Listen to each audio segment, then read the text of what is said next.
All right, so for our second episode of this special More Than Sunday road trip edition, we continued on our journey and we were heading to Nashville. But before we got to Nashville, we stopped in Memphis and we had some barbecue. And also, where did we go?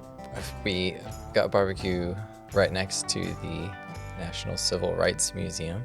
And that was really cool. I've been to Memphis once when I was like a child, but it was cool to see it as a grown-up and get to be there. That was really neat.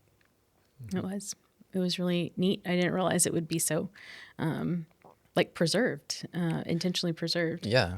In that way. And it was also raining. It was raining. Is the theme of the trip so far. Yeah. But kind of as we continued our journey and we're heading to Nashville, kind of again, like what we said in the first episode, this thread that was along the way was this hospitality, was connectedness, this community aspect. And Mallory, you mentioned that we reached out to our online congregation about our trip, and we have a very special friend who lives in Tennessee. Do you want to tell us about Trish? Yes, I love Trish. She had all of the knowledge. She shared all of the knowledge. Like, she set us up so well to go to Nashville and learn about this really special place called the Scarritt Bennett Center. I didn't know what they did there. I didn't know anything about it. But Trish was amazing, and she was like, "Hey, I can come meet you guys." And we were like, "Please, yes." And so we were so excited. We got to meet up with Trish in Nashville. We got to have lunch with her. It was just incredible to be able to not only get great recommendations from our community, but also to get to meet and spend time with our community, because it's one thing to spend time and worship together online, but then to be in each other's presence is also just like incredible and next level. And I was really glad we got to do that. Well, I thought one of the cool things that Trish did for us is she knew that we didn't know much about the Scarritt Bennett Center. And so she sent us a podcast link and suggested that we listen to this podcast as we drove. Yeah. And so before we got to Nashville, we did.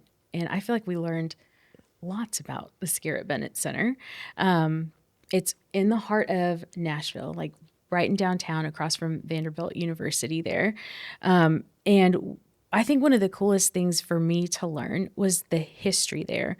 So it was first created in the late 1800s in Kansas City, Missouri, and then it moved to Nashville in its location in, I think, 1952. And the campus itself is gorgeous. I learned there that the style of architecture is collegiate Gothic, and all the buildings are made out of stone, these historic buildings, and there's a chapel there called the Whiteman Chapel that we got to tour with Trish and the staff at Scarritt Bennett Center that she connected us with, a sweet, sweet person named Michael, who just basically canceled his day to show us around. Yeah. And on their website, it says that they're about radical hospitality. And I feel like we totally experienced radical hospitality there. And another interesting fact that we learned on the podcast was that in 1952, Scarritt Bennett Center, as it functioned as a Bible and women's teaching college, was one of the first private colleges in Tennessee to integrate. And they kind of did it in this clandestine way. And the two African-American women went through the program in 2 years. And then after they graduated, they said, "Oh, and by the way, we're going to do this thing where we allow African-American women to join our program and go through." And they're like, "No, you can't do that." And I'm like, well, we've already done it. And so to me, that felt very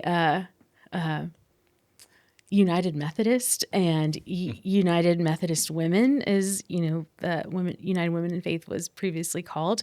And currently that campus in the center there is owned by the women's division of the United Methodist Church. And I just love that connection to our United Methodist history, that we've always been about racial justice. We've always been about women's empowerment and this deep desire for everybody to experience a journey in their own faith and faith development. And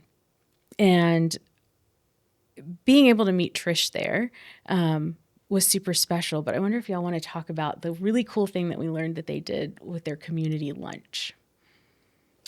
Yeah, so their community lunch is so they had it's a food hall, and it's a gorgeous food hall. But and again, hopefully we're showing the pictures, but like it's very Hogwartsy a little bit is the whole thing. So like you're sort of in that mindset, but it was such a really cool hall, and it's open to the community, so literally anyone in the area. It doesn't matter. You don't have to be a part of the center. You don't have to be a part of UWF. You don't have to be a part of anything. You can just walk in, pay for lunch. But I think it was just a really, really cool communal experience.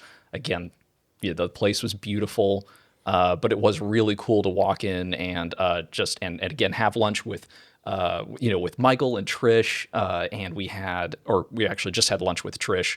And again, Michael was so gracious to show us. He was in there all eating around. lunch with somebody else. Yeah, that's right. And so we were like, yeah, That's it was right. cool. That's right. Yeah. Yeah. But yeah, it was just really cool to see. And then there were just all sorts of other people around, and we at the end of the lunch, and the people, even people just serving us lunch, they were just super gracious. Those guys, man, they were amazing. I mean, like making sure that like I got a little bit of soft serve. And the guy was like, I mean, he was hounding me. He's like, no, go get some more. He's like, what are you doing? I'm like, okay. So again, just more radical hospitality, just through and through.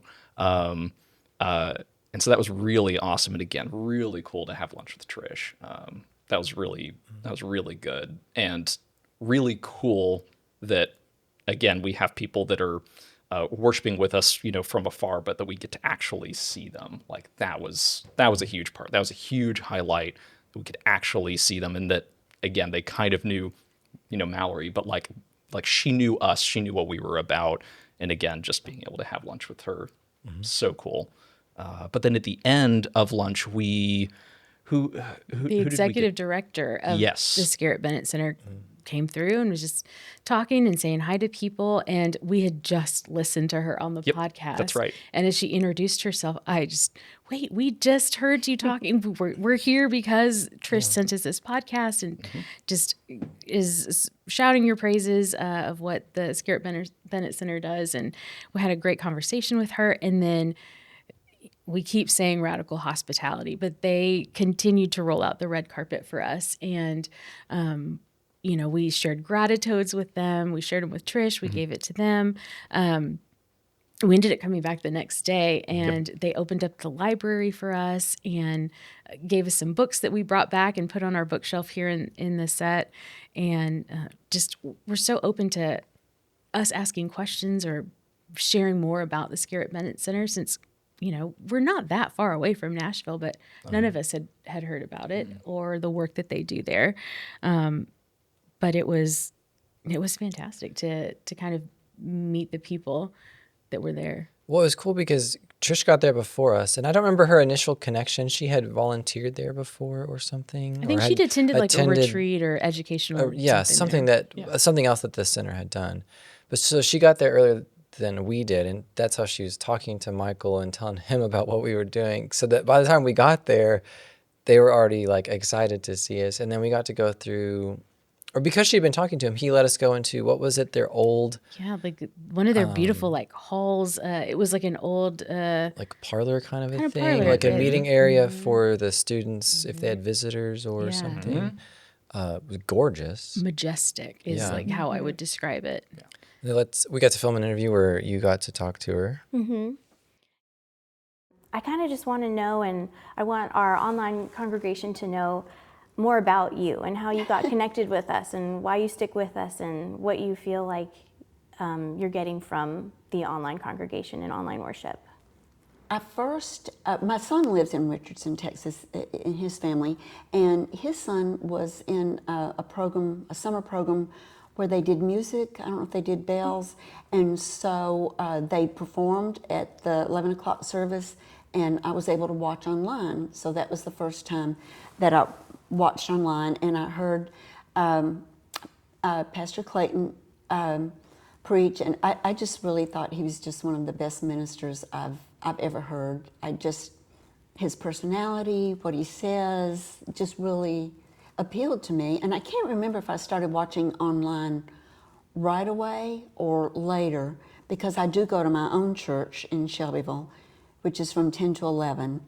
And then I come home and I watch it online. I enjoy the music of the big church.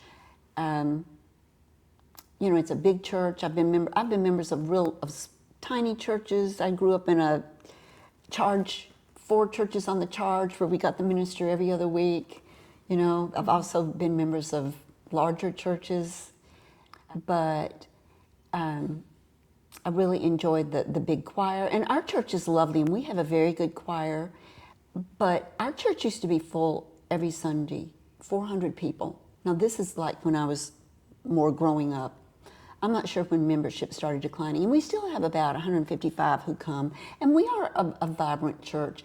But it still hurts to go and to see how membership, has declined. And so I really enjoy your service and seeing so many people there and so many young families, although we're starting to have more young people in our church, especially little ones. We don't have many youth anymore, but they'll grow up. And just to see you incorporate the youth so often, to see so many go through confirmations, to see so many get their 3rd grade Bibles, to see them sing, all the ages. I just really, really enjoy the service and having that little extra boost, Right. On Sunday. Because you're well connected to your home church in Shelbyville. Oh, yeah. Because Yeah, it's nothing against the church in Shelbyville, it's just, I've got friends, some of my United Methodist women friends who watch 4 services every Sunday. I'm not quite that, but I just really do enjoy the service, and you all are so welcoming online. That's why I enjoy coming home and listening to your service. I rarely miss, and so usually I'll try to turn it on in the car so I don't miss the music at the the beginning, music. yeah. I like that your congregation preaches grace and loving everyone, and I'm a big social justice person, and I like what I see in that church, like all the money you raise for the schools, but so I just like seeing what you all do to reach out into the community. Into the community. Yeah, that was a lot of fun, just getting to sit down with Trish in like that beautiful place and with all of the history that they had, and just get to know her more and like her connection with us. And yeah, the whole thing was really incredible and unexpected and unplanned, but here it is again. It just happened.